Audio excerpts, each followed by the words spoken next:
Bonjour, Thierry Gandillot du service Culture pour une page cinéma avec d'abord ce monsieur, Hitchcock. Donc c'est le film de Sacha Gervasi. Alors Sacha Gervasi, ou Gervasi, on ne le connaît pas.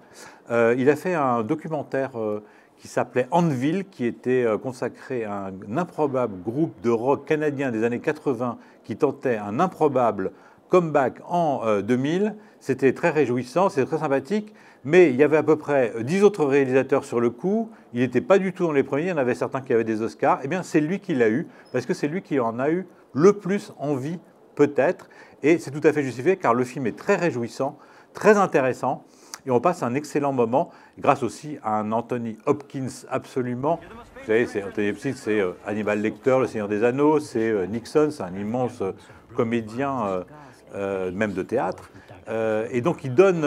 alors, c'est 3 heures de maquillage tous les jours, c'est des rembourrages en latex dans tous les coins. Il a laissé tomber les mâchoires d'Hannibal Lecter pour des bajoux en latex. Et il est extrêmement convaincant parce qu'il arrive à faire passer beaucoup d'images de... On a des images très, comme ça, un petit peu clichés de Hitchcock. Et là, on rentre vraiment dans l'intimité d'Hitchcock, les rapports avec sa femme, très intéressant.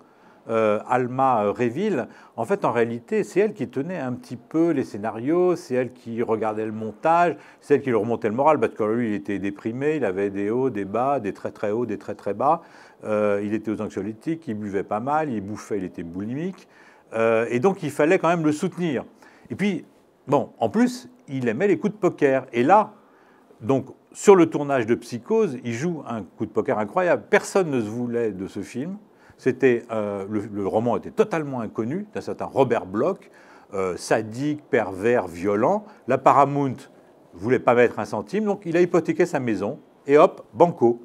Et bien, ça a été un des plus grands films de l'histoire du cinéma. Et c'est ce que raconte donc le Hitchcock de Sacha Gervasi.